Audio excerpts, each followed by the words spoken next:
Okay, good morning, everyone. I think we will begin.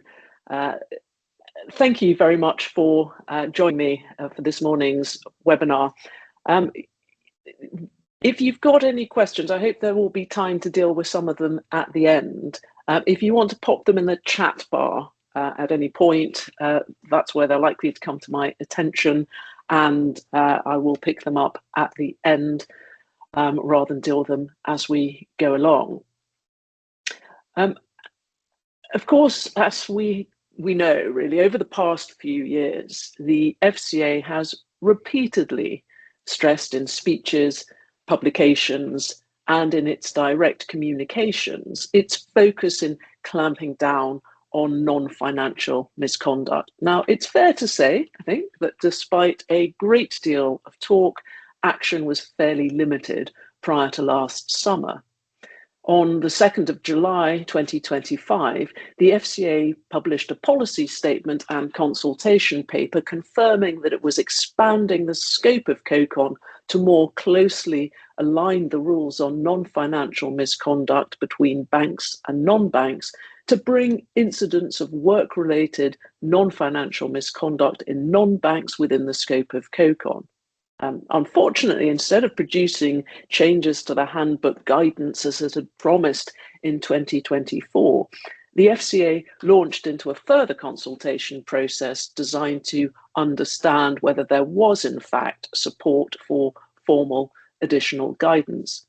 95% of respondents to that consultation were in favour of additional guidance.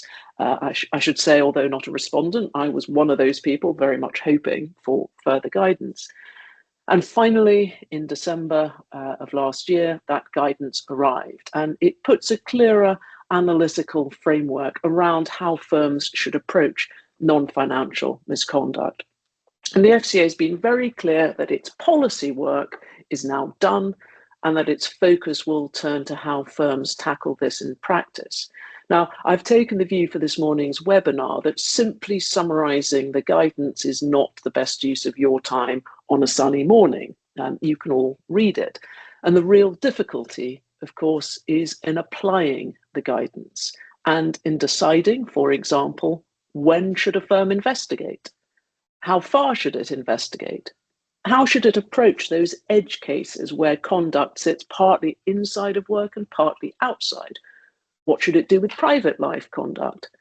And how should it decide whether something is disciplinary misconduct, the conduct rule issue, a fitness issue, or all three?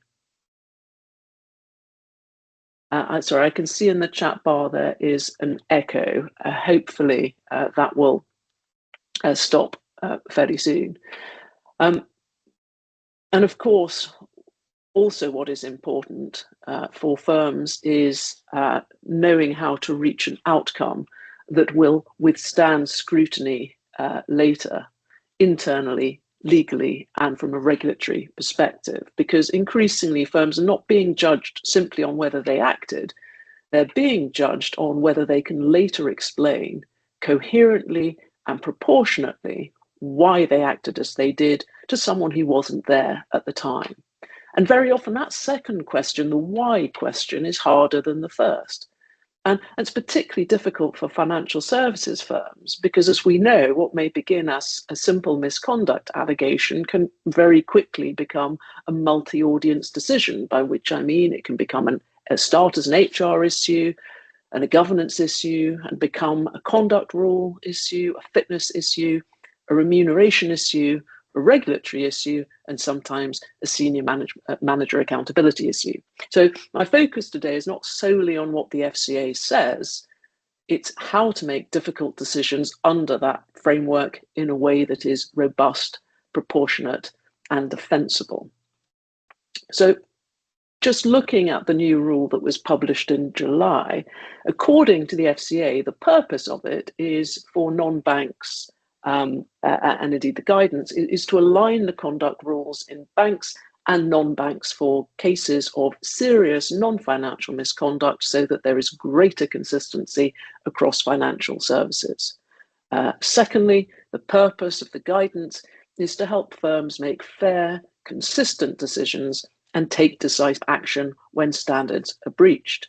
The FCA links this explicitly to workplace culture and to creating environments where people feel able to speak up. Now, that can make some firms feel slightly uncomfortable because culture isn't something that sits neatly within an HR policy or a compliance manual. And the FCA is very careful in the guidance.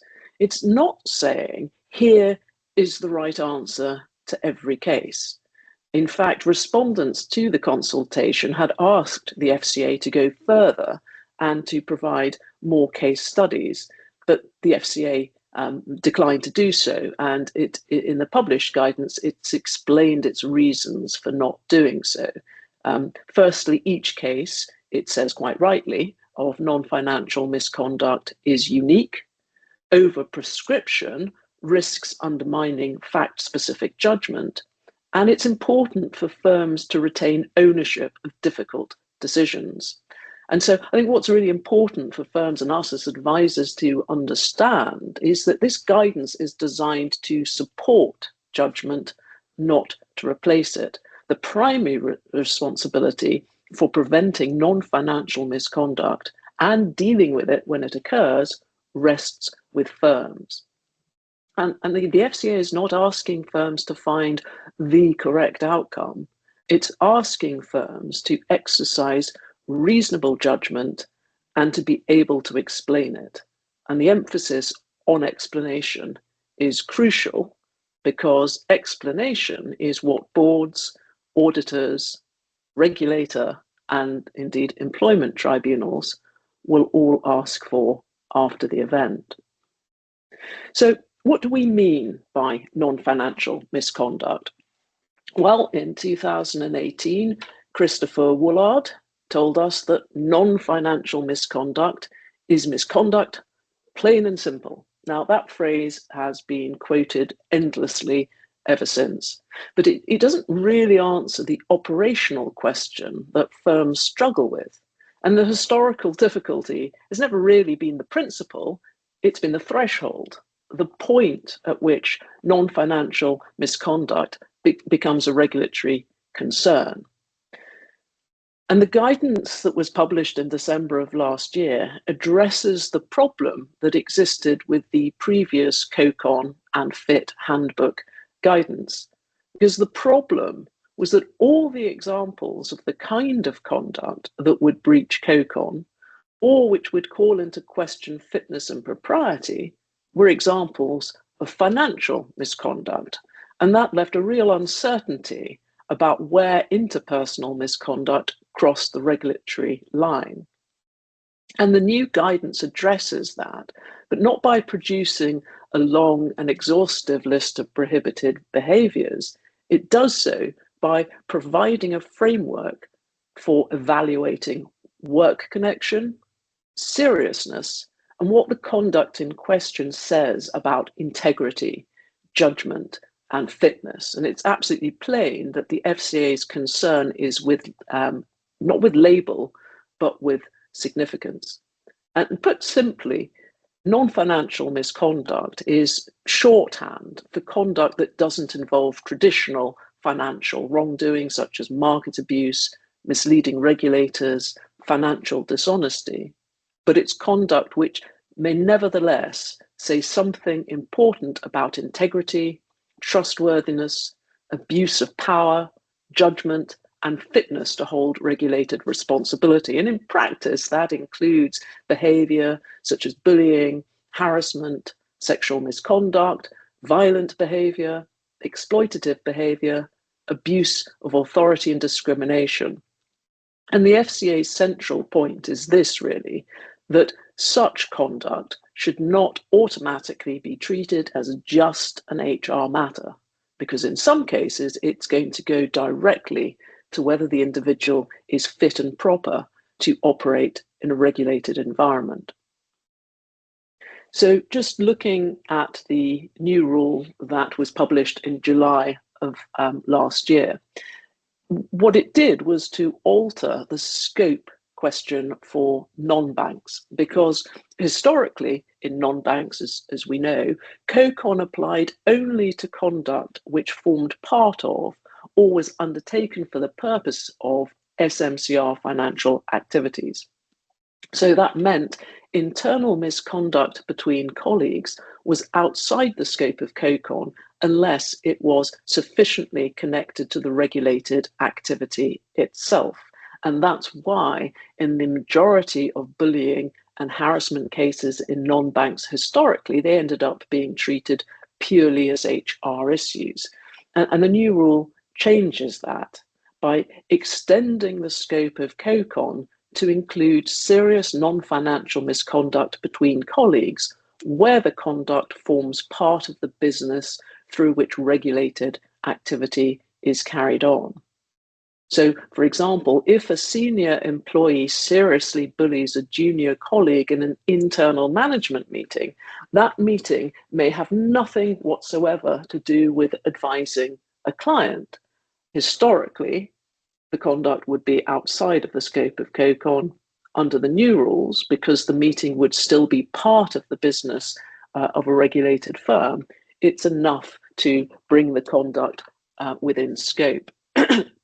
And where a business carries out some regulated activities, but also has an area of the business that is not, the conduct will be in scope provided the members of the workforce involved work in the area of the business that carries out regulated activities. And that's why the FCA says the rule aligns non-banks more closely with banks, which already had that broader conduct rule coverage. So the new rule is simply removing a narrower entry point to COCON for non-banks. And it's expressly stated that banks are expected to follow the guidance that applies in relation to the new rule and apply that when analysing equivalent conduct under their existing wider conduct rule framework. So in practical terms, the FCA is using the new rule to align non-banks while using the guidance to sharpen expectations for banks. And the rule is directed at the kinds of conduct that the FCA is concerned with. So unwanted conduct towards a relevant person that has the purpose or effect of violating dignity or of creating an intimidating, hostile, degrading, humiliating, or offensive environment, or that is violent. And I've put the wording on the previous slide.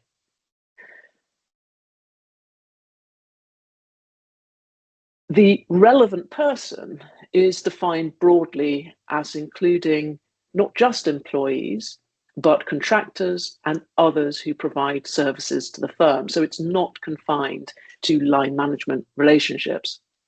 Now, the definition of non-financial misconduct in COCON 1.1.7 FR sounds very familiar to us discrimination lawyers. It aligns with the Equality Act harassment framework, but with the key distinction that it is not limited to protected characteristics. Now, of course, a case of protected characteristic harassment may well be something that falls within COCON, but the point is that very serious bullying that involves no protected characteristic may also fall within scope. The FCA has deliberately not sought to import every Equality Act breach into COCON. Thus, acts of discrimination or victimization will not automatically amount to a conduct rule breach. And it's important, I think, to recognize that the Equality Act and COCON overlap, but they are not mirrors. The Equality Act asks, was there discrimination or harassment as legally defined? Whereas COCON asks a different question. Is this conduct serious enough, work-related enough, and of sufficient regulatory character to say something meaningful about integrity and professional standards? And one final point to note before we move on is that the new rule which comes into effect on the 1st of September 2026, is not retrospective. So let's say a complaint is raised in October 2026 about conduct that is said to have happened in 2022. The immediate instinct is to ask whether today's guidance changes the conduct rule analysis. And the short answer, according to the guidance, is that it does not. The conduct rule question must still be judged under the handbook in force at the relevant time, i.e. the time of the misconduct. Now, that doesn't mean that the matter is therefore irrelevant and doesn't need to be investigated or considered, because if the conduct is proved, it may still say something about current fitness and propriety, depending, for example, on whether anything comparable has occurred since, any present day insight or explanation. So put simply, the conduct rule analysis is historic and fitness analysis is current.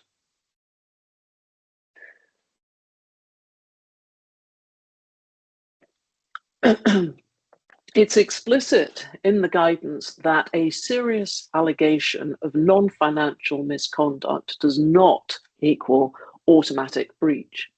So having decided that conduct is within scope because it's work-related and serious, and I'm going to come on and talk about both those issues in a moment, it's still necessary to assess whether there is a conduct rule breach, which means that the conduct still has to be analysed against the conduct rules themselves. And in most cases, when we're dealing with non-financial misconduct, the relevant rules that come into play really are Conduct Rule 1, the duty to act with integrity, or Conduct Rule 2, the duty to act with due skill, care, and diligence. And I think it's important to keep that in mind, the importance of still needing to establish whether or not serious work-related conduct is connected or relevant to a conduct rule, because firms can often slide from this is serious to there must be a rule breach, and that's not actually what the guidance says. In relation to Conduct Rule 1, the key question is whether conduct demonstrates a lack of integrity. And the guidance gives express examples of conduct that is likely to demonstrate a lack of integrity, such as subjecting an individual to retaliation for using the firm's whistleblowing procedures, or for complying with Individual Conduct Rule 3 and cooperating with regulators, or complying with Senior Manager Rule 4 and complying with the obligation to make disclosures to the regulators. Subjecting somebody to retaliation for doing any of those things is likely to demonstrate a lack of integrity. But the examples provided by the FCA in the guidance are illustrative and not exhaustive. And in every case, the broader question to be asked is whether the conduct in question shows intention, recklessness, or a conscious disregard of proper standards.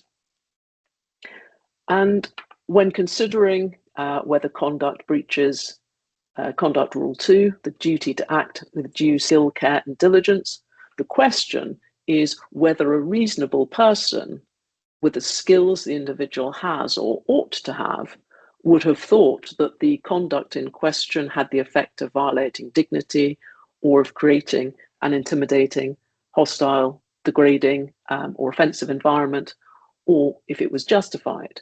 And in effect, if it was objectively reasonable for the individual not to realise the effect that his conduct would have, or if it was objectively reasonable for him to think it was justified, then Individual Conduct Rule 2 will not be breached. Now, of course, the more extreme the conduct, or the more significant the effect on the individual, the more difficult it's going to be to establish reasonable belief. And again, repeated instances of the same conduct, particularly after warning or complaint, may be even harder to justify. And excuse me, the final important point to note is that private life conduct is outside of COCON. But as we will come on to look at in a moment, it may still matter under FIT. So when is conduct work-related? Because it has to be work-related in order to fall under COCON. And the guidance seeks to articulate scenarios where conduct outside of the workplace may nevertheless be closely enough connected to work to fall within the scope of COCON. It's really one of the hardest practical areas, because the hardest cases are not the obvious office ones, are they? They're the edge cases, the drinks after work, the conference dinners, the work travel, informal post-work event gatherings.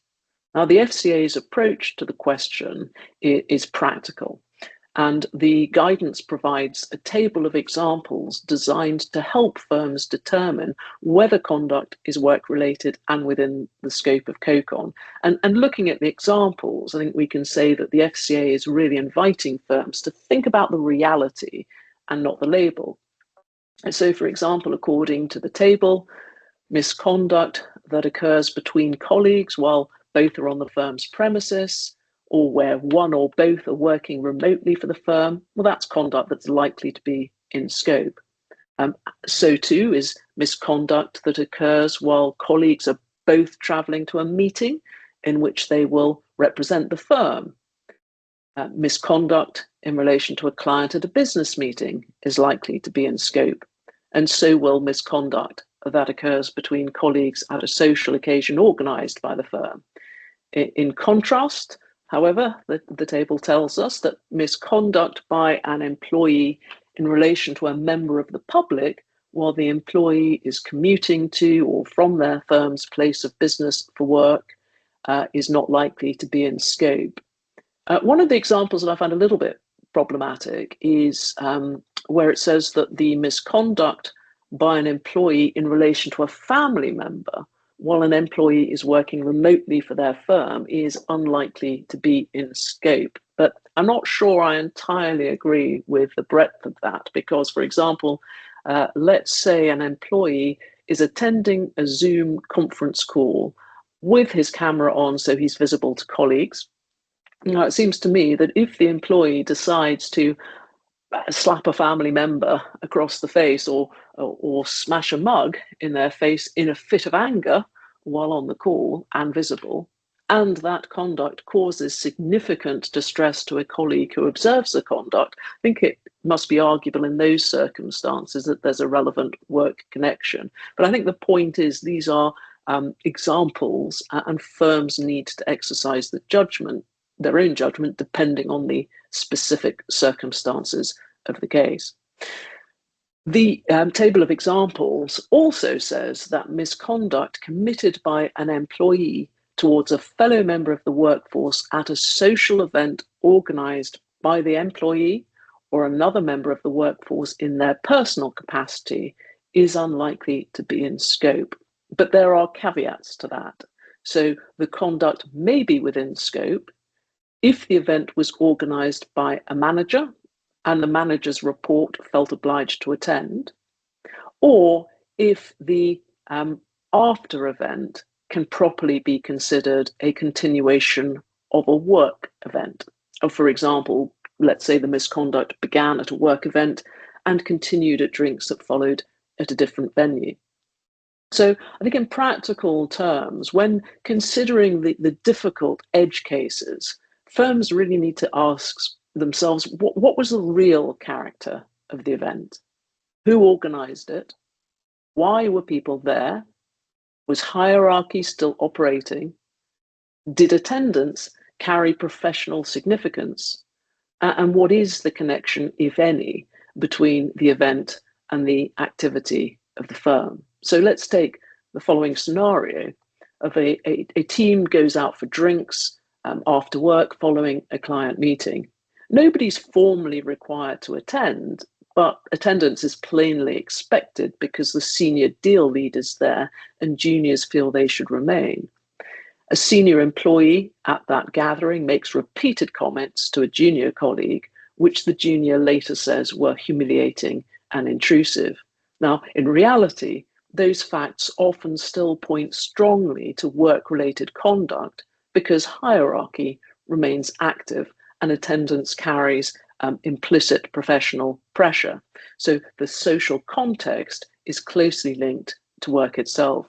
And I think it's helpful to keep in mind when analysing these sorts of edge cases that hierarchy doesn't magically disappear because people leave the office, and location rarely answers the question on its own. Now, the critical word throughout the guidance when considering non-financial misconduct is seriousness. And seriousness depends heavily on the context. And in each case, firms are expected to exercise their own judgment as to whether conduct meets the seriousness threshold. And the FCA's language deliberately focuses on conduct which violates dignity, which creates an intimidating environment, a hostile environment, or a degrading, humiliating, or offensive environment, or which is violent. And seriousness is really contextual and not formulaic. So the fact that conduct is upsetting doesn't itself make it serious in regulatory terms. Seriousness requires evaluative judgment. And in practice, it's usually going to require asking, was the conduct isolated or repeated? Did it persist over time? How serious and marked was the impact of the conduct, not just on the subject, but on any person who witnessed it? Was there, for example, an abuse of hierarchy?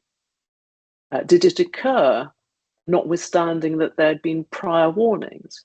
Was there a pattern of such misconduct? And was there any dishonesty or criminality involved? What the guidance tells us is not determinative is whether there was any formal complaint made by the subject of the conduct, albeit the existence of a complaint, or indeed the absence of a complaint, may well still be relevant to determining the effect that it had. Seriousness is also not judged solely by whether dismissal would be justified. And although the analyses overlap, they're not identical.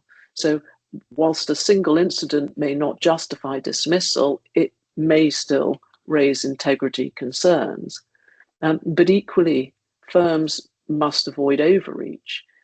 The FCA is deliberately, I think, resisting turning ordinary workplace unpleasantness into regulatory misconduct.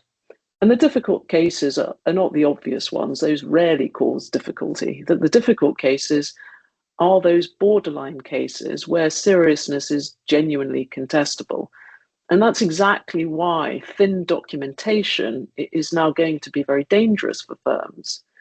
To demonstrate a reasonable exercise of judgment, firms going forward shouldn't record simply what happened, but why the conduct in question crossed, or indeed by the same token did not cross, the seriousness threshold.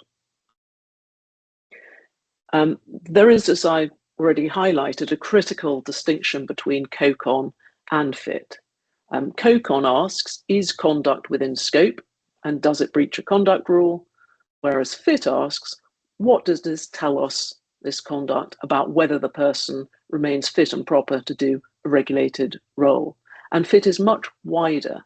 And so whereas private life conduct sits outside COCON, it may still matter under FIT.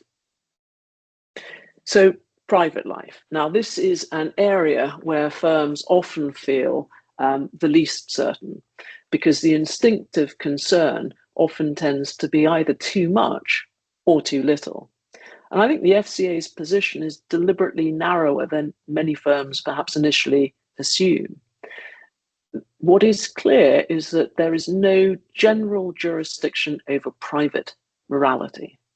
So conduct in private life becomes relevant only where it either shows a material risk that the individual may fail to meet regulatory standards and requirements, or is so serious that public confidence in the regulatory system may be affected. And a material risk is one that is real, present, and evidenced. It doesn't mean a speculative concern or discomfort. And the FCA is not saying that firms should treat every allegation in private life as a fitness issue. It's saying that firms must ask whether the conduct really says something concrete about integrity, judgment, trustworthiness, or future regulatory reliability. And that's why there's no automatic assumption to be made that private conduct will be repeated at work. There has to be a connection between the conduct and the individual's regulated role. And the fact that something really serious, even criminal, happened outside of work doesn't automatically, by itself, answer whether it matters inside work.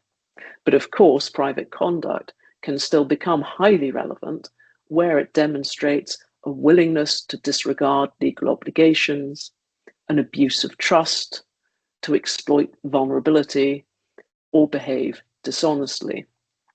And you'll remember, of course, the case of Mr. Frensham, who had argued that his offence for child grooming should be ignored or was irrelevant to his work because it was wholly outside of the workforce. And the upper tribunal, while saying that the criminal offence itself was not enough to make Mr. Frensham no longer fit and proper, it was the fact that he'd not been transparent with the regulator, that he had, for example, not immediately notified the regulator of his conviction. And it's those factors that mean that there are certain kinds of conduct in private life which matter even where there is no workplace connection at all. And a useful practical example, of course, is serious dishonesty in private affairs, whether that be repeated and persistent fare dodging. A criminal allegation involving dishonesty or deception, even wholly outside of work, may plainly require a fitness assessment because dishonesty speaks directly to regulatory confidence.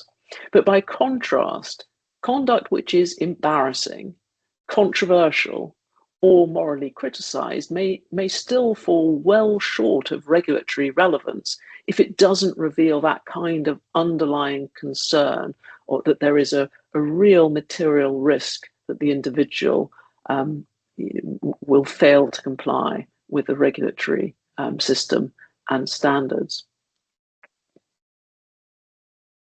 And it's important, therefore, to avoid treating private life conduct as automatically relevant simply because it's uncomfortable.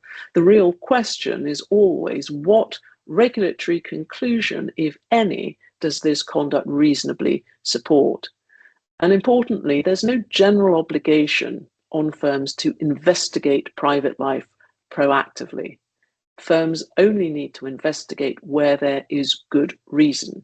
And that phrase is important because it protects firms from drifting into a broad personal inquiry unsupported by evidence.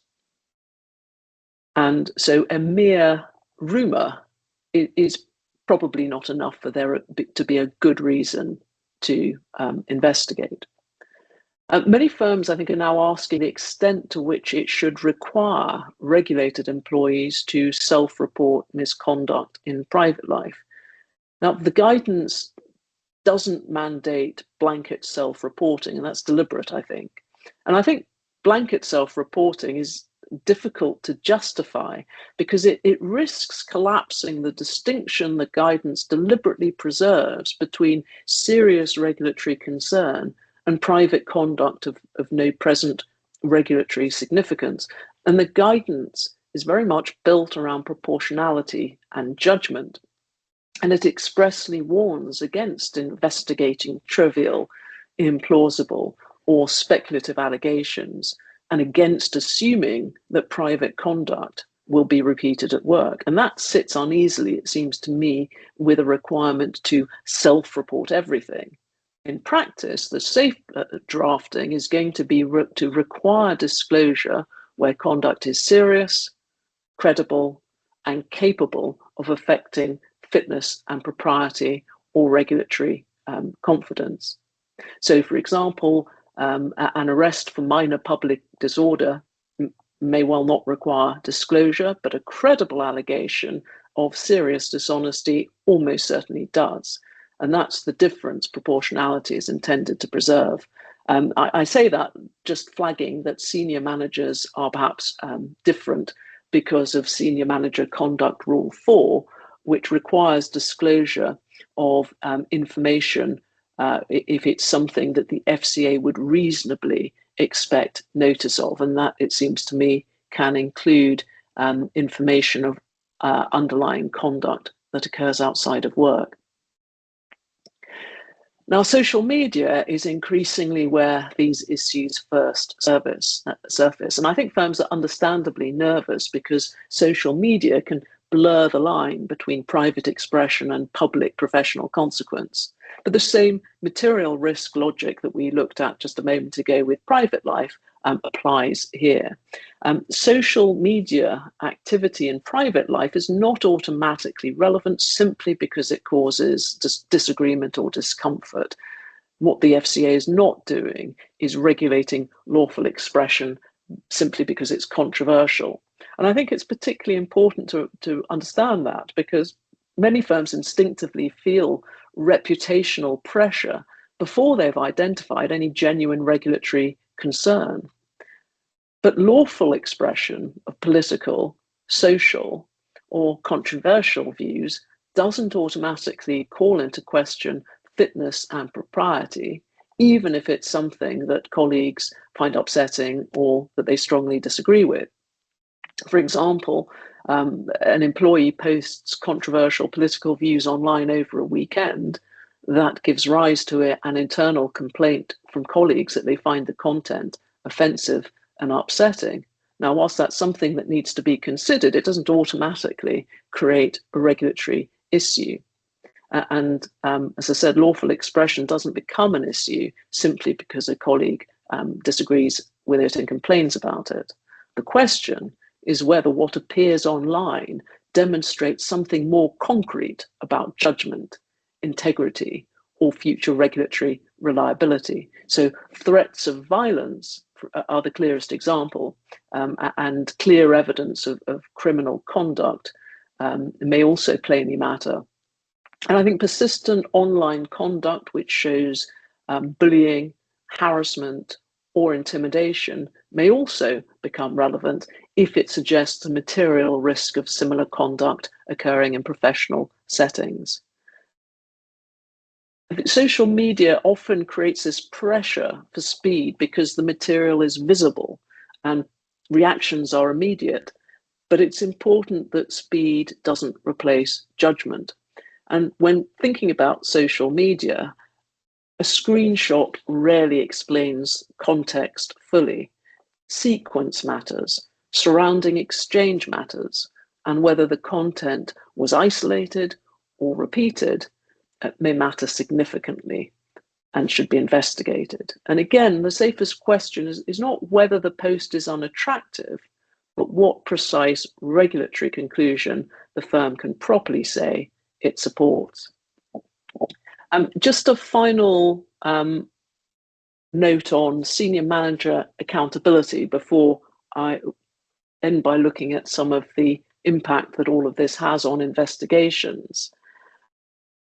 I think senior manager accountability is increasingly where non-financial misconduct cases become more complex than firms might perhaps initially expect. Because once serious allegations arise, the regulatory question very often expands beyond the conduct itself, and the FCA expects it to expand. So the first question when there is an allegation of non-financial misconduct really becomes who knew? And the second becomes when did they know? And the third becomes, well, what happened once they knew? And that's why non-financial misconduct cases are no longer solely about the individual whose conduct has been called into question. The cases also raise whether managers took reasonable steps to respond appropriately. And managers may face scrutiny now where they fail to take reasonable steps to protect staff, to deal appropriately with complaints, or to create conditions in which concerns can be safely raised. But reasonableness remains central, and the FCA is not imposing hindsight perfection. What it's doing is asking whether, given the authority available, the information known, and the practical options open at the time, whether the manager acted reasonably. And that means authority matters.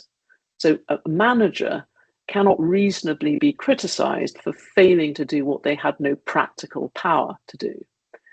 Equally, seniority matters because greater authority may carry a greater expectation of intervention. Our practical difficulty is informal knowledge, because many firms later discover that concerns were known about informally long before formal escalation occurred. And the difficulty is that informal awareness often creates an ambiguity. Did the manager understand the seriousness? Did they assume someone else was dealing with it? Did they think the issue had been resolved? And those questions often become really central later on. And the regulatory issue is not only what happened, but what happened once others knew.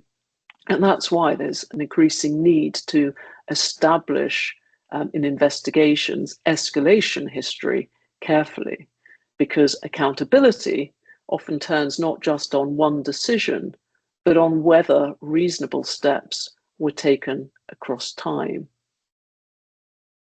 So, turning to the impact on workplace investigations, and I think what's clear from what I've said so far is that investigations now need to establish not simply whether conduct occurred, but the facts necessary for later regulatory characterization. And there have to be clear internal processes to identify and handle allegations of non-financial misconduct when they arise. And in reality, the first question isn't simply whether to investigate, but what kind of investigation this allegation requires. And that threshold decision often determines everything that follows in terms of the scope, the choice of investigator, the witness pool, the reporting line, and eventual regulatory consequence. And some allegations are essentially interpersonal disputes, some are plainly disciplinary matters, some may engage conduct rules, some may raise broader questions of fitness and propriety, and some may immediately raise questions about senior manager oversight or governance failure. And the mistake is to treat all non-financial misconduct allegations as though they fall into a single category. They don't. The regulatory consequences may differ very significantly depending on where that allegation ultimately sits.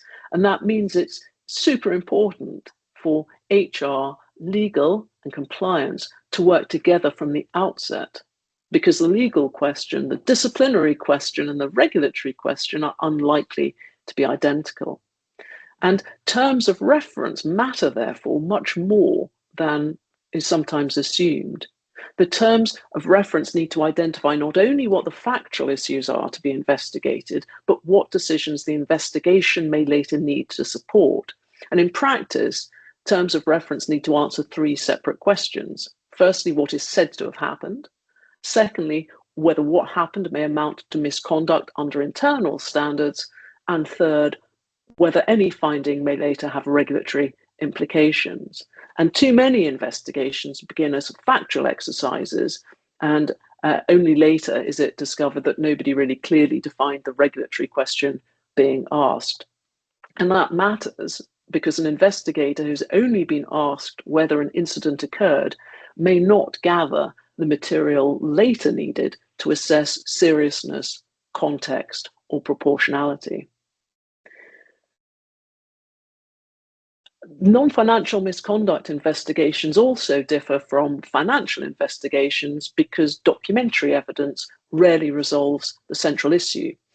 In financial misconduct, documents often dominate. In non-financial misconduct, there may be some documents that help, but they rarely tell the whole story. Tone, context, sequence, hierarchy, and reaction often matter just as much as the words used. And that means witness evidence must be approached very carefully in investigations of non-financial misconduct. And the right questions must be asked, including, where necessary, difficult questions about reliability and credibility. I think firms also need to be cautious about overreading written exchanges, because whilst a WhatsApp message may look clear in isolation, it may mean something different when set against tone, history, and workplace context. And all too often in an investigation, one might get a smattering of WhatsApps, but without the investigator actually saying, well, look, I need to see the entire chain of WhatsApp communications between these two individuals to place these particular WhatsApps in context. And I think also it's important to resist assuming that because conduct is awkward to assess, it's safer to escalate everything. Now, if the guidance doesn't require over-investigation, it requires reasonable and defensible investigation. And it's important under the new guidance for investigations to make findings that go beyond simply deciding whether something happened. It's no longer a binary conclusion of, is the allegation upheld or not upheld. As I said, the investigation now needs to find the facts that become necessary to exercise the later judgment on seriousness, regulatory relevance, and proportionality. So in practical terms, that means that findings should usually address not only what words were spoken or what conduct occurred, but who was present, what the setting was, whether there was a hierarchy, whether objection was raised, whether conduct was repeated, and whether there was any abuse of position. And a finding that conduct occurred without identifying any of that conduct often leaves the ultimate disciplinary decision maker with too little to work with. And it's especially important where conduct is capable of being characterized differently depending on the surrounding facts. So, for example, the same remark may carry a very different significance depending on whether it was made by a peer, a manager, or a senior executive speaking to a junior colleague. And similarly, repetition matters, because a single event may be serious, but repetition often changes regulatory significance because it speaks to control and judgment.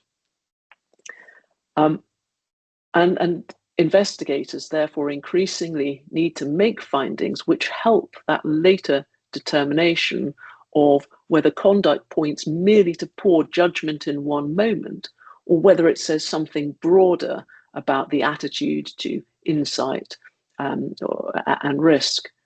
And an incomplete factual finding often leads to overconfident disciplinary findings. And the same applies to mitigating factors. It's no longer sufficient simply to list that an apology was offered or that conduct was isolated. Firms increasingly need to ask what those mitigating features genuinely mean. Was the apology immediate or only after challenge? Was there genuine insight or merely tactical regret expressed? Was there a prompt acceptance of responsibility or continuing minimization? And because those distinctions may matter later, not only when it comes to internal sanction, but to whether the firm concludes there is or is not a conduct rule issue. Now, the key practical point is that firms remain responsible for proportionate disciplinary judgment. The FCA is not just prescribing outcomes. What it is doing is requiring decisions capable of explanation. And I think that means that firms should avoid assuming that every upheld allegation points automatically to dismissal. Zero tolerance language often sounds clearer in policy than it proves to be in litigation, because fairness still requires context and proportionality. And particularly after the 1st of January next year, where unfair dismissal compensation changes materially after litigation exposure because it becomes uncapped, firms, I think, are going to need to think very carefully before adopting rigid sanction language. Now, because even if conduct is serious, it may still be proportionate to determine that dismissal is not appropriate, but instead there should be, for example, remuneration consequences, role consequences, or certification consequences. A further practical issue is who should investigate. The FCA doesn't require external investigations, and many cases can properly be handled internally. But it's increasingly important for firms to ask whether later scrutiny will attack independence. And that the question is not about prestige, it's whether the chosen process will later withstand challenge from the individual, the regulator, or both. And it seems to me that internal investigators may be entirely appropriate where the issues are contained and the hierarchy is limited. But where a senior individual is involved, or where governance criticism may arise, external independence may become materially more important. And I say that probably as a shameless self-plug, given I often conduct external investigations. But it's important where there are likely to be substantial challenges to the fairness of the process itself. Just very briefly about training and policies. I think the practical message for firms now is that this guidance shouldn't be treated as something that only matters when a complaint arrives. I think firms should be reviewing now whether managers actually understand the difference between conduct that is unpleasant, conduct that is disciplinary, and conduct that may carry regulatory significance. Because a recurring difficulty is that line managers often identify interpersonal difficulty without recognizing when regulatory escalation may later be criticized. So training, it seems to me, needs to move beyond generic dignity at work language and include realistic examples of after work events, informal escalation, social media, historic complaints, and situations where nobody initially wants to make a formal complaint. Firms, I think, should also review whether internal policies use zero tolerance language too broadly. And also internal policies should make clear who decides whether a matter is treated only as an HR issue or also as a conduct rule or fitness matter, because unclear ownership often causes drift.